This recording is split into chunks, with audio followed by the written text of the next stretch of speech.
Hello everybody. मैं फिर से हाजिर हूँ आपके सामने एक नई वीडियो लेकर। आप देख रहे हैं गेम टॉक्स।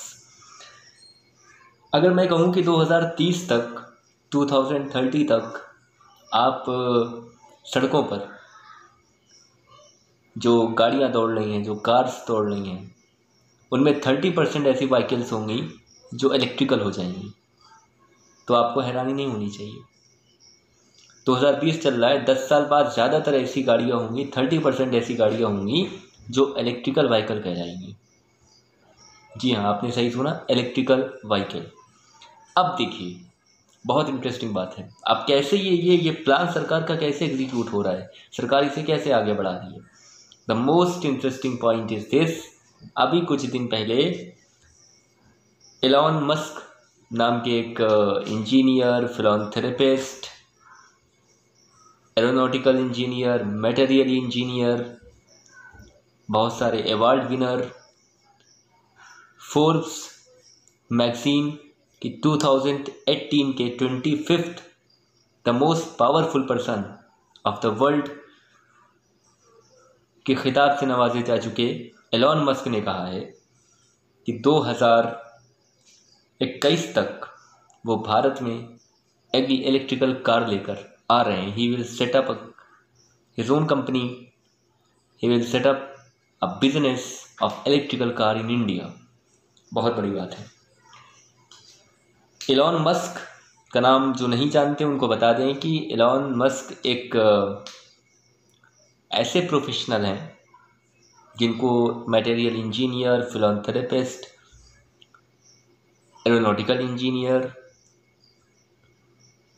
विजनरी, बहुत कुछ कहा जा चुका है। उनको बहुत सारे अवार्ड्स मिल चुके हैं। फोर्ब्स इंडिया की मैगजीन ने उन्हें 25th मोस्ट पावरफुल पर्सन के रैंक पर रखा था 2018 में।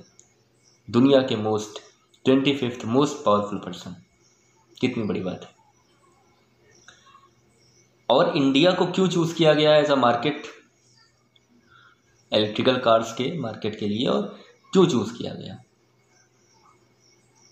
क्योंकि India is the 5th biggest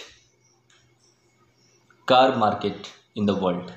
दुनिया का 5वां सबसे बड़ा कार मार्केट है भारत में। बहुत बड़ी बात है। उसकी वजह भी है क्योंकि हमारे पास पॉपुलेशन है। अब टेस्ला नाम की एक कंपनी है जिसके सीईओ हैं, चीफ एग्जीक्यूटिव ऑफिसर हैं हमारे एलॉन मस्क। उनकी कंपनी नहीं है ये उसके सीईओ हैं। इनकी कंपनी का नाम है स्पेस एक्स। स्पेस एक्स से आपको समझ में आ रहा होगा कुछ स्पेस यानी अंतरिक्ष की बात होगी। बिल्कुल सही समझा आपने। स्पेस एक्स ऐसी कंपनी है जो मानव निर्मित विमानों से, मानव निर्मित एयरक्राफ्ट से, मानव निर्मित जो है डिज़ाइन से मानव को यहाँ से आकाश में यानी अंतरिक्ष में ले जाने की बात करती है। ये दावा करती है कि अगले 10-20 सालों में वो मनुष्य इतना संभव हो जाएगा मनुष्य की सभ्यता में, मनुष्य के साथ, कि वो यहाँ से अंतरिक्ष में प्राइवेट उड़ान भरेगा। यानी वो जैसे हम लोग घूमने जाते हैं मुंबई, दिल्ली, बेंगलोर या कनाडा, लंदन घूमने लोग जाते हैं, वैसे ही लोग अंतरिक्ष घूमने जाएंगे। पे करेंगे पैसा, यान में बैठेंगे, घूम टहल के मंगल ग्रह और ये ग्रह वो ग्रह चले आएंगे। स्पेस एक्स कंपनी बहुत ही फेमस कंपनी है पूरे दुनिया की। खासकर इनोवेटिव मेथड से वो नए नए तरीके खोज रही है जिससे ये पता लगाया जा सके कि इंसान किस तरह से मानव को इस धरती से अंतरिक्ष में ले जाया जा सकता है। उस कंपनी के फाउंडर हैं हमारे एलॉन मस्क और आजकल काफ़ी न्यूज़ में है। ये दुनिया के पावरफुल लोगों में गिने जाते हैं। ये दुनिया के काफ़ी महत्वपूर्ण लोगों में गिने जाते हैं। यानी इस समय 2010 से लेकर 2020 तक की मैं बात कर रहा हूँ। 2010 से 2020 का इनका जो ग्राफ है बहुत बड़ा ग्राफ है। यानी इनको बहुत सारे अवार्ड्स, ऑनर्स, बहुत कुछ मिल चुका है। ये अमेरिका की एरोनॉटिकल एजेंसी के मेंबर भी हैं। ये रॉयल सोसाइटी के फेलो भी रह चुके हैं। रॉयल सोसाइटी लंदन की होती है, उसके फेलो भी रह चुके हैं। कितनी बड़ी बात है अपने आप में। यानी एक बहुत विजनरी व्यक्ति हैं ये। तो इनकी कंपनी है स्पेसएक्स जो कि एरोनॉटिकल कंपनी है, जो एरोनॉटिक्स पे काम करती है। बट ये जिस कंपनी के सीईओ हैं कि ये काफ़ी कंपनी के को फाउंडर हैं, काफ़ी कंपनीज के सीईओ हैं, काफ़ी कंपनीज इन्होंने खोल के रखी हुई है।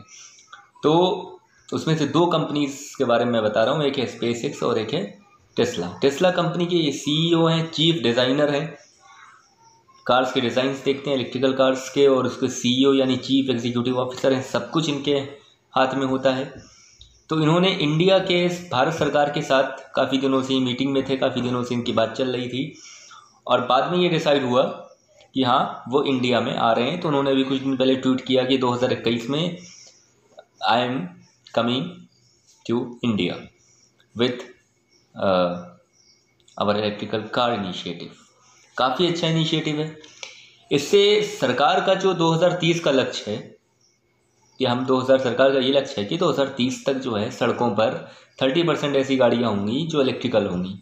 ये लक्ष्य पूरा हो जाएगा, बड़ी आसानी से पूरा होगा, क्योंकि जब यहाँ इलेक्ट्रिकल कार्स का मार्केट जमेगा तो जाहिर सी बात है सिर्फ कार्स नहीं, छोटी मोटी गाड़ियाँ भी, बसेस भी, बड़ी बड़ी बाइकें जो रोड पे चलती हैं वो भी इसमें हाथ आजमाना चाहेंगे। और अलग अलग कंपनीज जो भारत की कंपनीज हैं, टाटा वगैरह हैं, या बाहर की भी जो बाकी कंपनीज हैं वो कंपटीशन में आएंगी, क्योंकि मोनोपोली का ज़माना नहीं रहा, ये कॉम्पिटिटिव मार्केट है, दुनिया का मार्केट कॉम्पिटिटिव मार्केट है। तो यहाँ से जो भारत से जो फ़ायदा होगा भारत की जीडीपी को या भारत के लोगों को, उसको भी यहाँ पे समझना ज़रूरी है। अगर यहाँ पे कोई कंपनी टेस्ला जैसी बड़ी कंपनी सेटअप होती है तो आप समझ सकते हैं कि इस इनिशिएटिव का कितना फ़ायदा होगा। इस इनिशिएटिव से लोगों को पैसा मिलना शुरू होगा, एम्प्लॉयमेंट जनरेशन होगा सबसे पहली चीज़। और एम्प्लॉयमेंट जनरेशन कब होगा? जब लोग उतने रैंक पर क्वालिफाइड होंगे। तो जाहिर सी बात है इस इनिशिएटिव के बाद लोग उस रैंक तक क्वालिफाई होने की कोशिश भी करेंगे, उस रैंक तक आने की कोशिश भी करेंगे। और FDI का नाम सबने सुना होगा, फॉरेन डायरेक्ट इन्वेस्टमेंट। जो नहीं सुना है उनको बता दें, इकोनॉमिक्स के स्टूडेंट्स इस बात को अच्छे से जानते हैं कि फॉरेन डायरेक्ट इन्वेस्टमेंट वो होता है जब बाहर की कोई कंपनी भारत में निवेश करती है, भारत में इन्वेस्ट करती है। जैसे अभी टेस्ला कंपनी इन्वेस्ट करने जा रही 2021 में। तो जब से मोदी सरकार आई है तब से ये देखा गया है कि पूरी जीडीपी में जितना जिस सेक्टर का कंट्रीब्यूशन होता है उसमें जो FDI यानी फॉरेन डायरेक्ट इन्वेस्टमेंट का सेक्टर था उसने काफ़ी ग्रोथ किया है, उसमें काफ़ी इम्प्रूवमेंट हुआ है। क्योंकि बाहर की कंपनीज, मोदी जी बाहर भ्रमण करते ही रहते हैं, भारत को नई नई ऊंचाइयों तक ले जाने की कोशिश में लगे रहते हैं। तो उसी का नतीजा है कि एक के बाद एक आपको FDI इन्वेस्टमेंट बाहर से मिल रहा है। और बहुत अच्छी बात है भारत के लिए, जब FDI जैसी यानी फॉरेन डायरेक्ट इन्वेस्टमेंट की जो पॉलिसीज़ हैं वो ग्रो अप करेंगी तो हमारा बाहरी देशों से जो नीतिगत संबंध है वो भी अच्छा होगा, और जो हमारा विदेशी संबंध है वो भी अच्छा होगा, व्यवहारिक या व्यापारिक संबंध है वो भी अच्छा होगा। दोनों संबंधों की यहाँ पे आवश्यकता है, दोनों संबंध को बना के सजो के रखने की ज़रूरत है। तो FDI से बहुत फ़ायदा होने वाला है। FDI क्यों होगा? क्योंकि इलोन मस्क जो हैं ये भारत आ रहे हैं इलेक्ट्रिकल कार लेकर 2021 में, और ये हमारे लिए भी अच्छी बात है। और भारत की जीडीपी जो आप 2020 में कोरोना क्राइसिस की वजह से देख रहे हो कि काफ़ी गिर चुकी है, माइनस में जा रही है, बिल्कुल क्लियर उम्मीद है और क्लियर इंडिकेशन है कि ये जो जीडीपी है इसकी ग्रोथ कम से कम स्ट्रेटेजिक ग्रोथ हो ही जाएगी। तो ये बहुत बड़ी अपने आप में बात है, बहुत समझ और बहुत सोच की बात है। इस इनिशिएटिव का हम सब स्वागत करते हैं, इलॉन मस्क का भी स्वागत करते हैं 2021 में। और इसी तरह से बने रहिएगा, नई नई इन्फॉर्मेटिव वीडियोस आपको चैनल पे मिलेंगी। तब तक के लिए धन्यवाद, नमस्कार, शब्बा खैर। और देखते रहिए केम टॉक्स, शेयर करिए, सब्सक्राइब करिए। Thank you.